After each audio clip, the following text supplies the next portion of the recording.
Hi friends, இன்றைக்கி ஜூலை 9 செவ்வாய்க்கிழமை சிறகடிக்க ஆசை பாண்டியன் ஸ்டோர்ஸ் இந்த ரெண்டு சீரியல்லையும் என்ன நடக்குதுன்னு சொல்லிட்டு நம்ம பார்த்துடலாம். இப்போ சிறகடிக்க ஆசையில் பார்த்தீங்கன்னா பாட்டியோட பிறந்தநாள் விழா கொண்டாடிட்டு இருக்காங்க. எல்லாரும் அவங்கவுங்க கிஃப்ட்டை கொடுக்கும்போது முத்து சர்ப்ரைசிங்காக பாட்டியோட ஃப்ரெண்ட்ஸை கூட்டிகிட்டு வராங்க.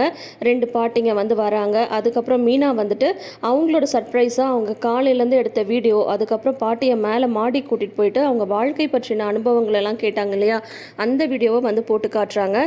அதில் பாட்டி லைஃப்னா எப்படி இருக்கும், லைஃப்பை சந்தோஷமாக எப்படி வாழ்கிறது, எப்படி வாழ்க்கையில் அனுசரிச்சுட்டு போகணும், வாழ்க்கையை சந்தோஷமாக வாழணும்னா முதல்ல நம்ம மனசை சந்தோஷமாக வச்சுக்கணும், சுற்றி இருக்கிறவங்க எல்லாருக்கிட்டையும் ஒரு பாசிட்டிவிட்டி க்ரியேட் பண்ணணும் அப்படின்ற மாதிரிலாம் நிறைய விஷயத்தை பாட்டி ஷேர் பண்ணுறாங்க. அது எல்லாத்தையும் கேட்டுட்டு எல்லாருமே கை தட்டுறாங்க. ரவி, ஸ்ருதி எல்லாம் பாட்டி இதெல்லாம் நாங்கள் அவசியம் தெரிஞ்சுக்கணும் பாட்டி, நாங்கள் தெரிஞ்சுக்க வேண்டிய விஷயத்தை நீங்கள் சொல்லியிருக்கீங்க அப்படின்றாங்க. அதுக்கப்புறம் ஸ்ருதி சொல்கிறாங்க, மீனா இந்த வீடியோ எனக்கு ஷேர் பண்ணி கொடுங்க, நான் எப்பெல்லாம் டவுனாக ஃபீல் பண்ணுறனோ அப்போல்லாம் இந்த பேச்சை கேட்டாவே எனக்கு நல்ல பூஸ்டிங்காக இருக்கும் அப்படின்ற மாதிரிலாம் சொல்லிட்டுருக்காங்க. அதுக்கப்புறம் கெஸ்ட்டாக வந்தாங்க இல்லையா, அந்த ரெண்டு பாட்டி சொல்கிறாங்க, நீ சொன்னது எல்லாமே உண்மைதான் ஆச்சியா, இதே தான் எங்களோட அனுபவமும், வாழ்க்கைன்றதே ஒரு அனுபவம் தானே, நம்ம சொல்கிறதுல தான் பசங்க அதுக்கு தகுந்த மாதிரி வாழ்க்கையை நடத்திப்பாங்க அப்படின்ற மாதிரியெல்லாம் சொல்கிறாங்க. அதுக்கப்புறம் பர்த்டே ஃபங்க்ஷன்லாம் நல்லபடியாக முடிஞ்சு அந்த பாட்டியெல்லாம் கிளம்பி போயிடுறாங்க. நம்ம மனோஜுக்கு தான் ஒரே ஆர்வமாக இருக்குது, யாருக்கு பாட்டி கிஃப்ட் கொடுக்க போகிறாங்க, அதுதான் கெஸ்ட் எல்லாருமே கிளம்பிட்டாங்களே, இன்னும் எதுவுமே சொல்லாமல் இருக்காங்களே பாட்டி அப்படின்ற மாதிரி ரோகிணிகிட்ட கேட்குறாங்க. பார்த்தா இவன் முத்து இந்த மாதிரி எமோஷ்னலாக ஒரு வீடியோ போட்டு காட்டானே, என்ன பண்ண போகிறான் தெரியலையே அப்படின்ற மாதிரி மனோஜ் ரோகிணிகிட்ட சொல்லிட்டு இருக்காங்க. உடனே பார்த்தீங்கன்னா ரோகிணி சொல்கிறாங்க, நான் கூட இதை அவங்கக்கிட்ட எதிர்பார்க்கல, பாட்டியோட ஃப்ரெண்ட்ஸ் எல்லாம் கூட்டிகிட்டு வந்துட்டார் அவர், பார்க்கலாம், ஆனால் பாட்டி கையில் தான் இருக்குது, நம்ம அவசரப்பட வேணாம், பாட்டியாக ஏதாவது சொல்லுவாங்க அப்படிங்கும்போது, இல்லை இதுக்கு மேலெல்லாம் வெயிட் பண்ண முடியாது, நானே போய் பாட்டிக்கிட்ட கேட்குறேன் அப்படின்னு சொல்கிறாங்க. அப்போ பாட்டிக்கிட்ட போயிட்டு சரி அதான் எல்லாம் கெஸ்ட் எல்லாம் கிளம்பியாச்சுல, நம்மளாம் சாப்பிட்லாமா, பசிக்குதுல அப்படின்ற மாதிரி மனோஜ் சொல்கிறாங்க. உடனே முத்து சொல்கிறாங்க, ஏண்டா இப்போ தானடா 3 பீஸ் கேட்க சாப்பிட்டா அதுக்குள்ளார பசிக்குதா, அதான் எல்லாரும் ஒன்றா உட்காந்து சந்தோஷமாக பேசிகிட்டு இருக்கோம் அப்படின்னு சொல்லும்போது உடனே மனோஜ் பாயிண்ட்டுக்கு வந்துடுறாங்க. இல்லை பாட்டி என்ன கிஃப்ட்டு, யாருக்கு அந்த கிஃப்ட் அப்படின்ற மாதிரி சொல்லிட்டு அப்புறம் நம்ம எல்லாரும் சாப்பிட போயிடலாம்ல அப்படின்னதும், அதானே பார்த்தேன், உனக்கு அந்த நினப்பு ஃபுல்லாக அந்த கிஃப்டில் தான் இருக்குது அப்படி தானே அப்படின்ற மாதிரி சொல்கிறாங்க முத்து. உடனே பாட்டி விஜயாட்ட சொல்கிறாங்க, விஜயா ரூமில் இருக்கிற என்னோட பேகை எடுத்துகிட்டு வா அப்படின்றாங்க. உடனே விஜயா போய் அதை எடுத்துகிட்டு வராங்க. அதுலேருந்து ஒரு டாலர் மாதிரி இருக்குது, அதை எடுத்துகிட்டு போய் சாமி முன்னாடி வச்சு சாமி கும்பிட்டுட்டு வராங்க பாட்டி. உடனே அண்ணாமலை சொல்கிறாங்க, எனக்கு தெரியுமா நீங்கள் பரிசுன்னு சொல்லும் போதே இதை தான் கொடுக்க போகிறீங்கன்னு தெரியும் அப்படின்னதும், இது நம்மளோட பரம்பரை நகை, இந்த டாலர் பரம்பரையாக நம்ம வீட்டில் வச்சு பாதுகாத்துட்ருக்கோம், வாழ்க்கையில் எவ்வளோ கஷ்டம் நஷ்டம் எது வந்த போது இந்த நகையை விற்கிறதோ அடமானம் வைக்கிறதோ அந்த மாதிரிலாம் எதுவும் பண்ணாமல் இந்த ஒரு பொக்கிஷமாக நம்ம பாதுகாத்துட்டு வரோம், இந்த நகையை ஒரு கரெக்டான ஆளுக்கு பரிசாக கொடுக்கணுன்றதுக்காகவே தான் நான் இப்போ இதை எடுத்துகிட்டு வந்தேன், நீங்கள் எல்லாருமே என் மனசை தொடுற மாதிரி தான் எனக்கு பரிசு கொடுத்தீங்க, ரவி எனக்காகவே கேக் செஞ்சான், என் பேரையும் அந்த கேக்குக்கும் அவன் வச்சுருக்கான், ஸ்ருதி எனக்காக ஒரு ஃபோன் கொடுத்தா, மனோஜ் ஒரு நவரத்ன மாலை கொடுத்துருக்கான், ரோகிணி என்னை அப்படியே அழகப்படுத்தி காட்டிட்டா, விஜயாவும் எனக்காக பெருசாக ஒரு டிவி எல்லாம் வாங்கி கொடுத்துருக்கா, இது எல்லாமே எனக்கு நிறைவான விஷயந்தான், ஆனால் நான் கொஞ்சம் கூட எதிர்பார்க்காம வாழ்க்கையில் பணமோ நகையோ இதெல்லாம் எதுவுமே முக்கியம் கிடையாது, வாழ்க்கையில் ரொம்ப ரொம்ப முக்கியமானது நம்ம சுற்றி இருக்கிற நல்ல உறவுகளும் நல்ல நட்புகளும் தான், நான் பார்க்கவே முடியாது அப்படின்னு நினச்சிட்டு இருந்த என்னோட பழைய ஃப்ரெண்ட்ஸு ராஜம்மாவையும் மீனாட்சியும் முத்து கூட்டிகிட்டு வந்தது என் மனசுக்கு அவ்வளோ ஒரு சந்தோஷமாக இருந்தது, என்னோட பழைய நினைவுகள் எல்லாத்தையுமே என்னை அசைப்போட வச்சுட்டான் அவன், நான் கொஞ்சம் கூட எதிர்பார்க்கவே இல்லை, என் மனசே நிறைஞ்சு போயிருக்கு இன்றைக்கி, அது மட்டும் இல்லாமல் மீனா என்னோட வாழ்க்கை அனுபவத்தையே ஒரு பாடமாக எடுத்துக்கிற மாதிரி அதை அப்படியே ஒரு வீடியோவாக எடுத்திருந்தா, அதை பார்க்கும்போது என் வாழ்க்கையவே திரும்பி இன்னொரு தடவை நான் பார்த்த மாதிரி இருந்தது, இந்த வீடியோ பத்திரமா இருக்கணும், இந்த அடுத்த தலைமுறைக்கும் இது எல்லா விஷயமும் போய் சேர்ற மாதிரி அதை அவள் அப்படியே பதிவு பண்ணி வச்சிருக்கா, இந்த ரெண்டு விஷயமும் என் மனசை ரொம்ப ரொம்ப நெகிழ வச்சிடுச்சு, நீங்கள் எல்லாருமே என் மனசுக்கு பிடிச்ச மாதிரி பரிசு கொடுத்துருந்தாலும் இப்போது இந்த டாலரை வந்து நான் முத்துவுக்கும் மீனாக்கும் கொடுக்கணும் அப்படின்ற மாதிரி முடிவெடுக்கிறேன் அப்படின்ற மாதிரி வந்து சொல்கிறாங்க.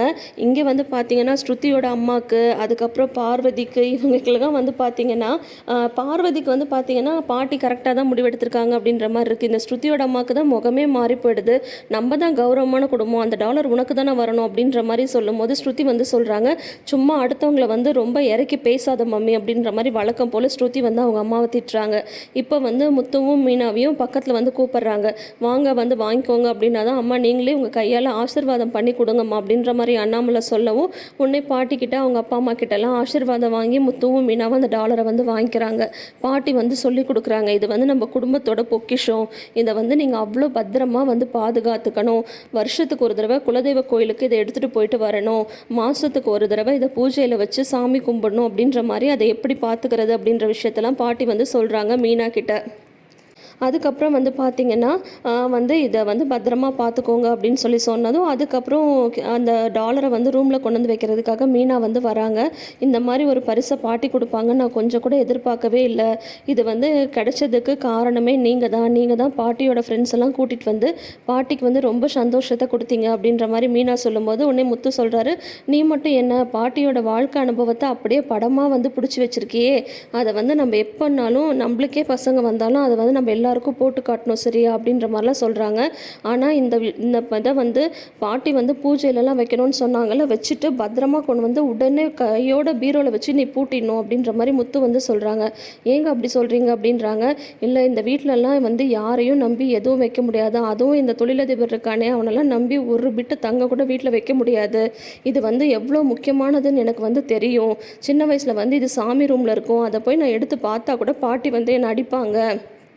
பாட்டி வந்து இதை அவ்வளோ பத்திரமா பார்த்துக்கிட்டாங்க, அதே மாதிரி நம்மளும் பத்திரமா பாதுகாத்து நம்மளோட அடுத்த தலைமுறைக்கு வந்து இதை கொடுக்கணும் சரியா அப்படின்ற மாதிரி முத்து வந்து சொல்கிறாங்க. ஆமாங்க, நீங்கள் சொல்கிறதும் கரெக்டு தான், நான் பத்திரமா பீரோலேயே இதை வந்து பூட்டி வச்சிட்றேன் அப்படின்ற மாதிரி சொல்லிட்டு மீனா வந்து வைக்கிறாங்க.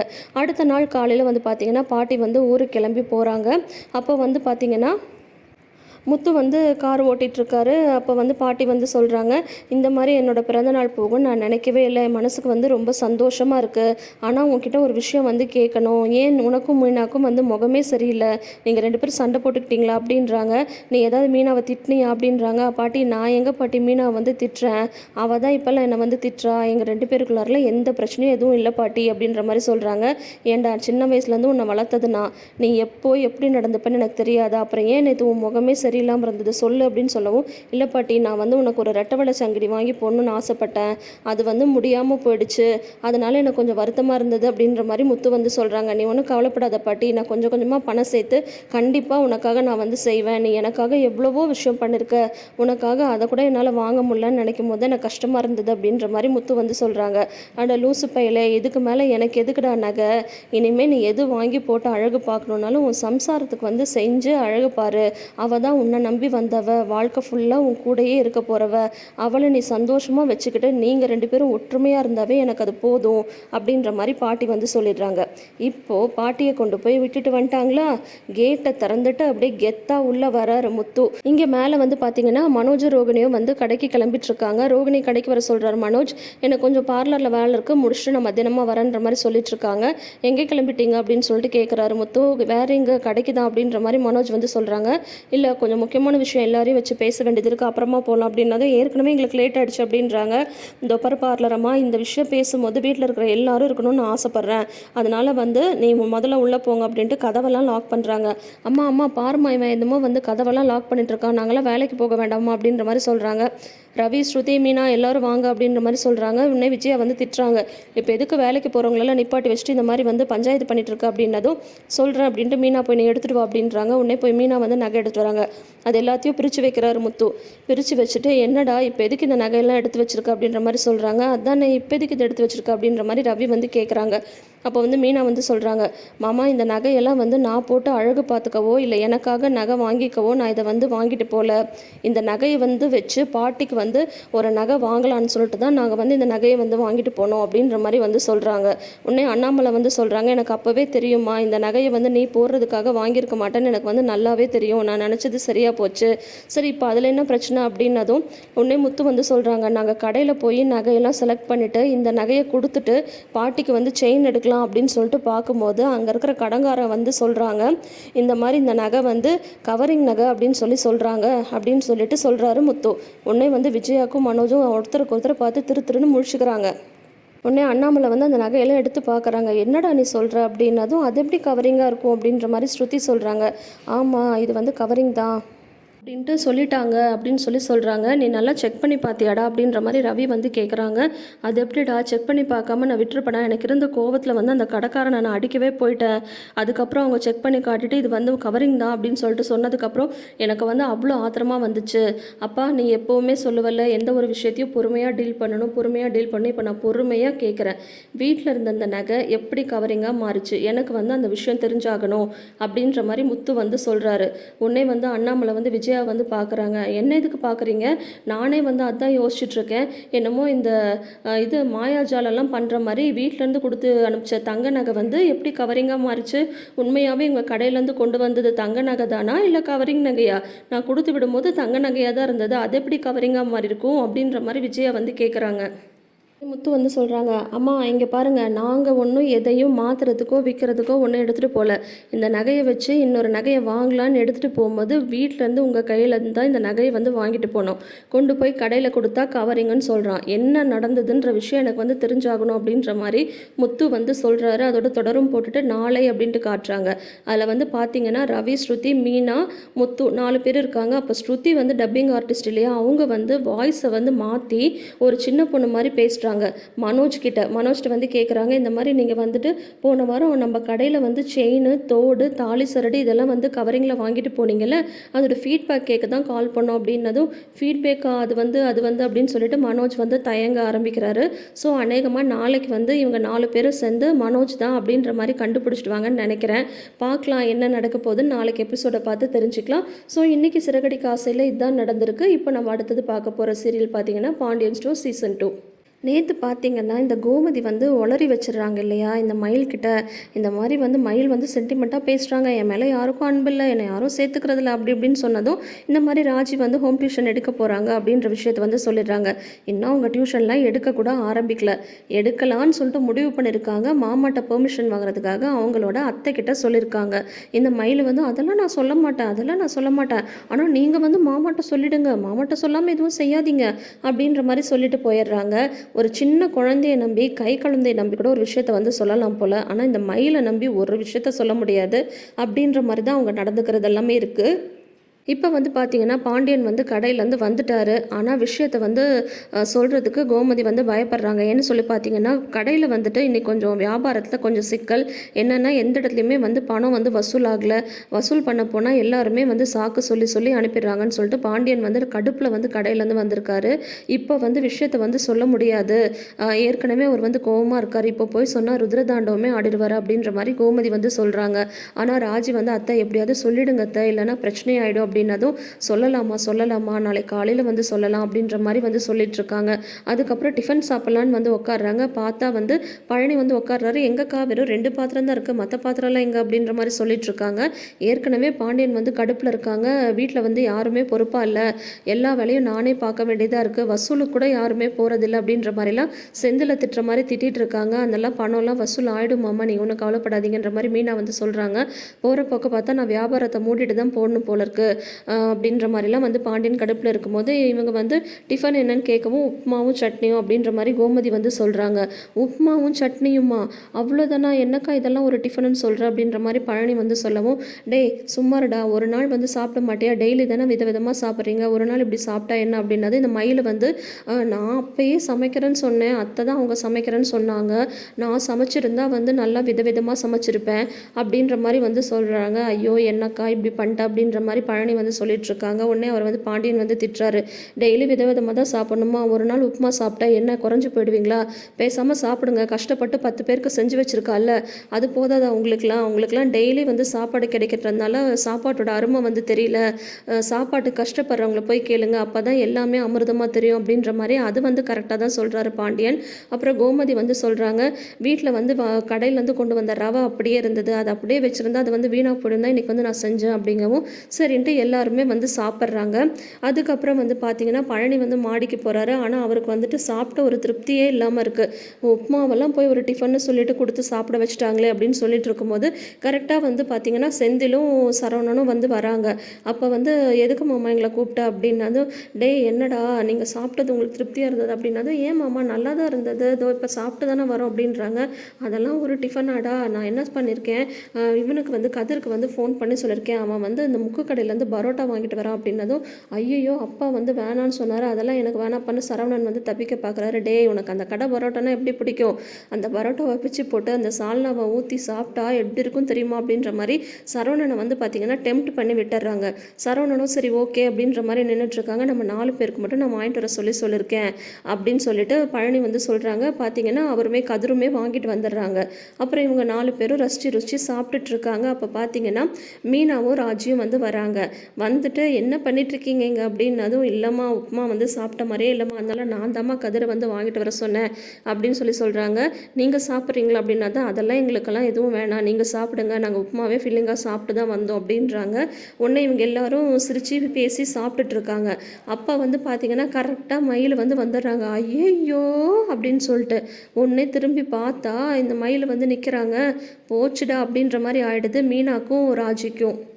என்ன பண்ணிகிட்ருக்கீங்க நீங்கள் எல்லாரும், நீங்கள் பண்ணுறதெல்லாம் தப்புன்னு உங்களுக்கு தெரியவே இல்லையா? மாமா வந்து அவ்வளோ தூரம் சொல்லியும் கேட்காம இந்த மாதிரி பரோட்டா வாங்கிட்டு வந்து சாப்பிட்றீங்க. எத்தனை தடவை சொன்னாலும் கேட்க மாட்டிங்களா? கடை பலகாரம் கடையிலேருந்து வாங்கிட்டு வரதெல்லாம் சாப்பிடக்கூடாதுன்னு சொன்னால் ஏன் இந்த மாதிரி திரும்ப திரும்ப தப்பு பண்ணிகிட்ருக்கீங்க? அதுவும் மாமா வேண்டான்னு சொன்ன விஷயத்தை எப்படி நீங்கள் பண்ணலாம்? மாமா அவங்கக்கிட்டேருந்து நான் இந்த விஷயத்தை எதிர்பார்க்கல அப்படின்ற மாதிரி சரவணனுக்கு வேறு டோஸ் விழுது. எப்படி நீங்கள் இந்த மாதிரி சாப்பிட்லாம் அப்படின்னது, மயில் நான் சாப்பிட்டு வரேன் நல்லா இருக்குது அப்படின்ற மாதிரி வந்து சொல்கிறாங்க. அதெல்லாம் முடியாது, கடை பலகாரம் சாப்பிடக்கூடாது தான், நான் சொன்னால் கேட்கவே மாட்டிங்களா அப்படின்றாங்க. உடனே ராஜினி வந்து சொல்கிறாங்க, ஏங்கா அப்போ அன்றைக்கி வந்து நீங்கள் தேட்டருக்கு போயிட்டு பாப்கார்னு சிப்ஸ் எல்லாம் சாப்பிட்டு வந்தீங்களே, அதனால் நீங்கள் என்ன வீட்டில் இருந்தால் செஞ்சு எடுத்துகிட்டு போனீங்க, கடையில் வாங்கினது தானே அப்படின்னதும், அது வந்து அதெல்லாம் வேறு, அதுவும் இதுவும் ஒன்றா, இப்போ மாமான்னு வேணான்னு சொன்னதுக்கப்புறம் நீங்கள் எப்படி அதை வந்து வாங்கிட்டு வந்து சாப்பிட்லாம்? இதெல்லாம் தப்பு, இந்த மாதிரி தப்பெல்லாம் இனிமேல் பண்ணவே கூடாது மாமா, யார் பண்ணாலும் இந்த விஷயத்தை நீங்கள் பண்ணக்கூடாது, முதல்ல வாங்கன்னு சாப்பிட்டுட்டு இருக்கிற பிள்ளைய வந்து தட்டை பிடிங்கி வச்சுட்டு கூட்டிகிட்டு போகிறாங்க தங்கமயில். உடனே பழனி வந்து சொல்கிறாங்க, ஏம்மா அவன் ரொம்ப அவனுக்கு பிடிக்குமா பரோட்டானா, அவன் சாப்பிட்டு வரட்டும்மா அப்படின்னு சொல்லிட்டு சொல்கிறாங்க. அதெல்லாம் முடியாது மாமா, நீங்கள் வாங்க அப்படின்னு சொல்லிட்டு நிற்க விடாமல் சரவணனை வந்து கீழே இழுத்துட்டு வந்துடுறாங்க. என்னது இவங்க இப்படி இருக்காங்க அப்படின்ற மாதிரி மேலே இருக்கிறவங்க அவங்க பேசிகிட்டு இருக்காங்க. கரெக்டாக பாண்டியன் வந்து கீழே கணக்கு பார்த்துட்ருக்காரு. உடனே அவருக்கு வந்து லைட்டாக இருமல் எடுக்குது. மயில் கொஞ்சம் தண்ணி கொண்டு வாப்பா அப்படின்னதும் சரவணன் வந்து உள்ளே போயிடுறாரு. இவங்க போய் தண்ணி எடுத்துகிட்டு வராங்க. தண்ணி எடுத்துகிட்டு வரவங்க வாய் வச்சுட்டு சும்மாவா இருப்பாங்க? என்னம்மாம்மா கணக்கு பார்க்குறீங்களா அப்படின்னது, ஆமாப்பா அப்படின்னது, நான் ஏதாவது ஹெல்ப் பண்ணவா அப்படின்றாங்க. இல்லைப்பா அதெல்லாம் வேண்டாம், அது சரி என்ன வீடே வந்து அமைதியாக இருக்குது, சரவணன் தூங்க போயிட்டானா, மற்றவங்களாம் எங்கே அப்படின்ற மாதிரி கேட்குறாங்க. அவர் வந்து தூங்க போயிட்டாரு, மற்றவங்களாம் மாடியில் இருக்காங்க அப்படின்னதும், மாடியில் எல்லாம் நின்று பேசிகிட்டு இருக்காங்களா, பேசட்டும் அப்படின்ற மாதிரி அவரே பேசாமல் தான் இருக்கார். அது வந்து மாமா பேசிகிட்டு இருந்தால் பரவாயில்லையே அப்படின்னு ஒரு இக்கு வைக்கிறாங்க. பேசிகிட்டு இருந்தால் பரவாயில்லையேவா அப்படின்றாங்க. அது வந்து இல்லை மாமா வேணாம், ஏன் என் வாய் வேற ஓட்ட வாய், நான் எதையாவது சொல்லிடுவேன், அப்புறம் நான் ஏதாவது சொல்ல வேறு மாதிரி அது வந்து போயிடுது, இருந்தாலும் அவங்க இந்த மாதிரி பண்ணியிருக்கக்கூடாதுன்னு சொல்லிடுறாங்க. உடனே வந்து பாண்டியன் வந்து என்னப்பா என்னன்னு சொன்னால் தானே தெரியும், மாடியில் நின்று அப்படி என்ன பண்ணிகிட்ருக்காங்க அப்படின்ற மாதிரி சொல்கிறாங்க. இல்லை மாமா அது வந்து நான் சொல்ல வேணான்னு தான் நினைக்கிறேன், ஆனால் நீங்கள் வேணான்னு சொன்ன விஷயத்தை அவங்க பண்ணியிருக்கக்கூடாது அப்படி இப்படின்னு நல்லா ட்ரிகர் பண்ணுறாங்க. உடனே வந்துட்டு என்னன்னு இப்போ சொல்கிறியா இல்லையா அப்படின்னு சொல்லி கேட்கவும், இல்லை மாமா நீங்கள் வந்து வேணான்னு சொன்னீங்களா, ஆனால் மேலே நின்று எல்லாரும் பரோட்டா சாப்பிட்டுட்ருக்காங்க அப்படின்ற மாதிரி சொல்லிடுறாங்க. உடனே ஒரு வருது பாருங்க கோவம், என்னது பரோட்டா சாப்பிட்டுட்ருக்காங்க அப்படின்னு சொல்லிட்டு, ஐயோ போச்சு நான் உளறிட்டேன் அப்படின்ற மாதிரி வந்து சொல்கிறாங்க. உடனே இவர் மேலே வந்து கோவமாக போகிறாரு. இவங்க சாப்பிட்டுட்டு இருக்கிறதெல்லாம் பார்த்துடுறாரு. உடனே போயிட்டு வழக்கம் போல் கற்றுன்னு கத்திட்டு வர்றாரு. இது வந்து எவ்வளோ தைரியம் தான் இந்த மாதிரி வந்து நான் வேணான்னு சொன்னதுக்கப்புறமும் வாங்கிட்டு வந்து சாப்பிட்றீங்க, ஏன் ஒரு நாள் உப்புமா சாப்பிட்டா என்ன உங்களுக்கு குறைஞ்சிடுமா அப்படி இப்படின்னு திட்டுறாங்க. இதை வாங்க உங்களுக்கு ஏது காசு அப்படின்னது, மாமா நான் தான் மாமா வந்து வாங்கிட்டு வர சொல்லி சொன்னேன் அப்படின்னது. உடனே கதிர் வந்து நான் தான் வாங்கிட்டு வந்தேன் அப்படின்றாங்க. ஏதுடா உனக்கு காசு, கடை காசுலேருந்து வாங்கிட்டு வந்தீங்களா இல்லை என் சட்டப்பையிலேருந்து எடுத்தீங்களா அப்படின்னு சொல்லி கேட்கவும், உடனே கதிர் வந்து சொல்கிறாரு, சொல்கிறாரு, நான் வேலைக்கு போய் சம்பாரித்த காசில் தான் வாங்கிட்டு வந்தேன் அப்படின்னதும் அதுக்கும் திட்டுறாரு பாண்டியன். ஓ, வேலைக்கு போய் சம்பாரிச்சா இஷ்டத்துக்கு என்ன வேணால் பண்ணலான்னு பார்க்குறியா? இத்தனை வருஷமாக நானும் சம்பாரிச்சிட்ருக்கேன், ஒரு நாள் கூட நான் சம்பாரித்த காசு நான் அப்படின்ற மாதிரி திமிரெல்லாம் நான் என்றைக்குமே வந்து நடந்தது கிடையாது. இப்போ சம்பாதிக்க ஆரம்பிச்சு உடனே வந்து உன் காசில் வாங்கிட்டு வந்தேன்னு அவ்வளோ திமிராக சொல்கிறேன்னா அதுக்கும் வந்து திட்டு விழுது. இந்த மாதிரி வந்து இன்னொரு தடவை பண்ணிங்கன்னா நடக்கிறதே வரேன்னு திட்டிட்டு வந்து போயிடுறாங்க. உடனே இந்த பசங்க வந்துட்டு பழனி வந்து சொல்கிறாரு, என்னால் தானடா பாவம் நீங்களாம் திட்டு வாங்குனீங்க, பரவாயில்ல அதான் அவர் போயிட்டார்ல, நீங்கள் பாட்டிக்கு சாப்பிடுங்க அப்படின்ற மாதிரி வந்து சொல்லிடுறாரு பழனி. உடனே மீனா வந்து கேட்குறாங்க ராஜிக்கிட்ட, எப்படி விஷயம் மாமாவுக்கு தெரிஞ்சிருக்கும் அப்படின்னது வேற யார், மயிலக்கா தான் சொல்லியிருப்பாங்க அப்படின்ற மாதிரி ராஜி வந்து சொல்கிறாங்க. கரெக்ட் அப்படின்ற மாதிரி இருக்காங்க இவங்க. அதுக்கப்புறம் அடுத்த நாள் வந்து பார்த்திங்கன்னா பாண்டியன் வந்து தெருவில் நடந்து வந்துட்டுருக்காரு. அப்போ மயில் வந்து வராங்க. மாமா மாமா அப்படின்றாங்க. நீ எங்கேப்பா இங்கே அப்படின்னது, இந்த மாதிரி கோயிலுக்கு போயிட்டு வந்தேன் அப்படின்ற மாதிரி வந்து சொல்கிறாங்க. நீ ஏன்ப்பா அத்தையை கூப்பிட்டு வந்திருக்கலாம்ல அப்படின்னது, இல்லை அத்தையே வந்து வேலையாக இருக்காங்க, ஆனால் நான் செவ்வாய்க்கிழமை கோயிலுக்கு போகிறது எனக்கு வழக்கம் தான், இதனால் எனக்கு தனியாக வர்றதெல்லாம் ஒன்றும் இல்லை மாமா அப்படின்னதும் ஒன்றே சரி அவர் வந்து சும்மா பேசிட்டு வர்றாரு, உன் தங்கச்சி என்னப்பா பண்ணுது அப்படின்னது, இந்த மாதிரி செகண்ட் இயர் படிச்சுட்ருக்கா அப்படின்றாங்க. சரி சார் படிப்பை முடிச்சுட்டு என்ன பண்ண போகிறா அப்படின்னு சொல்லி கேட்கும்போது, தெரியல அப்பா வந்து இந்த மாதிரி கல்யாணம் பண்ணி வச்சிருன்னு சொல்லிட்டு இருக்காங்க, ஆனால் அவன் வந்து படிச்சுட்டு வேலைக்கு போவேன்னு சொல்லிட்டு இருக்கா அப்படின்ற மாதிரி சொல்கிறாங்க. உடனே வந்து பாண்டியன் வந்து கேட்குறாங்க, ஏன்பா உனக்கெல்லாம் வேலைக்கு போகிறதுல எதுவும் விருப்பம் இல்லையா அப்படின்ற மாதிரி வந்து கேட்குறாங்க. உடனே இவங்க பயந்துடுறாங்க. ஐயையோ போச்சே அப்படின்ற மாதிரி நினச்சிட்டு, இல்லை மாமா எனக்கு வந்து குடும்பத்தை பார்த்துக்கிறது தான் ரொம்ப ரொம்ப பிடிக்கும், எல்லாரும் வேலைக்கு போயிட்டால் குடும்பத்தை யார் பார்த்துக்கிறது அப்படின்னு சொல்லிட்டு இப்போ பார்த்தீங்கன்னா நம்ம வீட்டையே எடுத்துக்கோங்க, மீனா வந்து வேலைக்கு போகிறாங்க, ராஜி வந்து படிச்சுக்கிட்டே வேலைக்கு போகிறா அப்படின்னு பற்ற வச்சிடுறாங்க. உடனே வந்துட்டு ராஜி வேலைக்கு போதா, என்னப்பா சொல்கிறேன்னு தான், ஐயோ போச்சு நான் உளறிட்டேன், ஒன்றும் இல்லை மாமா ராஜி வந்து வேலைக்கு போகிறேன், நான் சொன்னதை வந்து நீங்கள் அப்படியே மறந்துடுங்க மாமா அப்படின்றாங்க. என்னப்பா சொல்கிற, என்ன மாற்றி மாற்றி பேசுகிற, ராஜி என்ன பண்ணுது, எங்கே வேலைக்கு போகுது, என்ன புதுசாக என்னமோ சொல்கிறியே அப்படின்றாங்க. ஐயோ அது வந்து இல்லை மாமா நான் எதுவும் சொல்ல மாட்டேன் மாமா, நான் சொன்னால் அது வந்து பிரச்சனையாயிடும் மாமா, வேணாம் மாமா அப்படின்ற மாதிரிலாம் வந்து சொல்கிறாங்க. இப்போ நான் திரும்ப கேட்குறேன்லப்பா என்னன்னு சொல்லிட்டு சொல்கிறியா இல்லையா இப்போ அப்படின்னு சொல்லிட்டு திரும்ப இவர் கேட்கவும், உடனே வந்துட்டு இல்லை மாமா நீங்கள் வந்து சொன்னீங்கல்ல ராஜி வந்து வீட்டில் டியூஷன் எடுக்கக்கூடாதுன்னு சொல்லிட்டு, அதனால ராஜி இன்னொருத்தர் வீட்டில் போய் டியூஷன் எடுக்க போகுது அப்படின்னு சொல்லிட்டு சொல்லிடுறாங்க. டியூஷன் எடுத்துகிட்டு இருக்கான்னே சொல்லிடுறாங்க அவங்க. உடனே பார்த்தீங்கன்னா பாண்டியனுக்கு வந்து குப்புன்னு கோவம் வந்துடுது. அதோட இன்றைக்கி எபிசோடை வந்து முடிச்சிருக்காங்க. வழக்கம் போல் பாண்டியன் வந்து தாட்டு பூட்டுன்னு சொல்லிட்டு நாளைக்கு போயிட்டு கத்த போகிறாரு. அது இல்லாமல் மீனாவை வர பிடிச்சி நல்லா திட்டி விட்டுறாரு. அந்த ப்ரமோவும் வந்து நம்ம ஆல்ரெடி பார்த்துட்டோம் இல்லையா? ஸோ என்ன தான் நடக்குது அப்படின்றத வெயிட் பண்ணி பார்த்து தெரிஞ்சுக்கலாம். இப்போ என்ன அந்த பொண்ணு போய் டியூஷன் எடுத்தால் தான் என்ன, இல்லை வீட்டில் தான் டியூஷன் எடுத்தால் தான் என்ன? இப்போது இந்த பாண்டியன் வந்து ஏன் தான் இந்த பூமர் அங்கிள் மாதிரி இருக்காருன்னே தெரியல. சரி பார்க்கலாம். ஆனால் இந்த எதுக்கிட்ட வேணால் சொன்ன மாதிரி அந்த மயில்கிட்ட மட்டும் ஒரு சின்ன விஷயத்தை கூட சொல்லவே கூடாது. அவங்க விஷயத்தை எல்லாமே வந்து நல்லா மறைச்சு வச்சுருக்காங்க. ஆனால் வீட்டில் நடக்கிற விஷயத்த, ஒரு சாதாரண பரோட்டா விஷயம், அதை போய் வந்து பற்ற வச்சிடுறாங்க. வீட்டில் தேவையில்லாத வேலையெல்லாம் பார்த்துட்ருக்காங்க இந்த மயில். பார்க்கலாம் என்ன தான் பண்ண போகிறாங்க, இவங்க எப்போ அந்த பித்தளை நகைக்கு வந்து மாட்ட போகிறாங்க அப்படின்றத வந்து வெயிட் பண்ணி பார்த்து தெரிஞ்சுக்கலாம். ஸோ தொடர்ந்து வீடியோஸ்க்கு நம்ம சேனலை நீங்கள் இப்போயே சப்ஸ்கிரைப் பண்ணி வச்சுக்கோங்க. பக்கத்தில் இருக்கிற நோட்டிஃபிகேஷன் பெல் ஐக்கான்லையும் ஆல் சிம்பிள் கிளிக் பண்ணிக்கோங்க. கூடவே இந்த ப்ரிவ்யூ பற்றின உங்களோட கருத்துக்களை மறக்காமல் ஷேர் பண்ணுங்கள். தேங்க்யூ.